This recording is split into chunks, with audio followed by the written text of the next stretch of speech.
Dans cette leçon, vous allez apprendre à résoudre des inéquations linéaires du type x sur a plus b est inférieur ou supérieur ou inférieur ou supérieur ou égal, peu importe le signe que vous avez ici, à c. Alors, ici, je vous montre deux exemples. Un exemple où vous avez un coefficient pour x, enfin un coefficient a plutôt qui est positif et un autre qui est négatif. Donc, n'oubliez pas, c'est comme la résolution des équations linéaires. Vous allez commencer par isoler le terme avec l'inconnu en enlevant 3. Donc, moins 3 de chaque côté. Il vous reste x sur 2 inférieur à 2. Et là, maintenant, vous devez isoler l'inconnu en effectuant l'opération inverse, c'est-à-dire en multipliant par 2 des deux côtés. 2 étant un nombre positif, vous ne changez pas le signe de l'inégalité et donc ça va donner x inférieur à 4. Maintenant, si nous avions moins x sur 2 plus 3 inférieur à 5, donc on fait la même étape pour isoler le terme avec l'inconnu, on enlève 3 de chaque côté, et puis on se retrouve avec cette inéquation, moins x sur 2 inférieur à 2. Vous avez plusieurs solutions pour régler ça, mais le plus rapide, c'est 2 multiplié par moins 2. Donc, si on multiplie par moins 2, c'est un nombre négatif, il faut changer le sens de l'inégalité à supérieur ici. Et donc, l'intérêt de multiplier par le nombre négatif, c'est qu'on obtient x, ici tout simplement, plus x. Donc, x est supérieur à moins 4. Alors, n'oubliez pas que vous devez vérifier ensuite dans l'équation, est-ce que si x est supérieur à moins 4, donc vous pourriez prendre moins 2 par exemple, eh bien, est-ce qu'on trouve un nombre inférieur à 5? Oui, c'est vrai.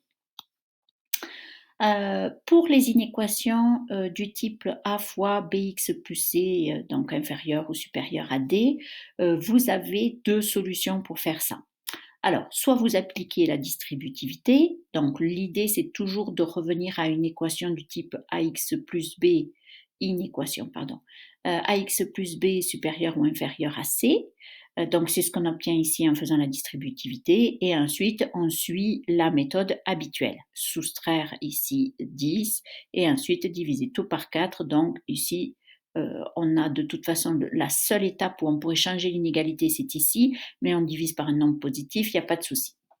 L'autre méthode, si vous voulez, pour ce genre d'équation que vous pouvez utiliser, c'est si vous avez ici un nombre pair et ici un nombre pair, ou si vous aviez des multiples en fait, ici vous avez 3, mettons, et ici vous avez 9, alors ça vaut la peine de directement diviser par le plus petit des deux nombres en fait.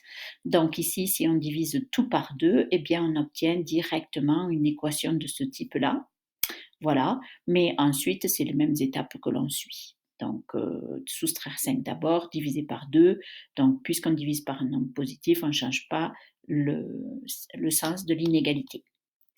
Quand on a des équations du type ax plus b inférieur ou supérieur à cx plus d, la première étape, c'est de rassembler les termes avec l'inconnu. Donc ici, moi, je vous conseille toujours de soustraire les x du côté où il y en a, enfin en partant du côté où il y en a le moins. Donc ici, 4x est inférieur à 7x, donc on enlèverait 4x de chaque côté. Ainsi, on se retrouve avec un nombre positif de x ici, et vous savez à partir de là que le sens de l'inégalité ne va pas changer, puisque vous additionnez, vous soustrayez, ça ne change rien à l'inégalité, et quand vous divisez par un nombre positif, voilà, on garde le même sens pour l'inégalité.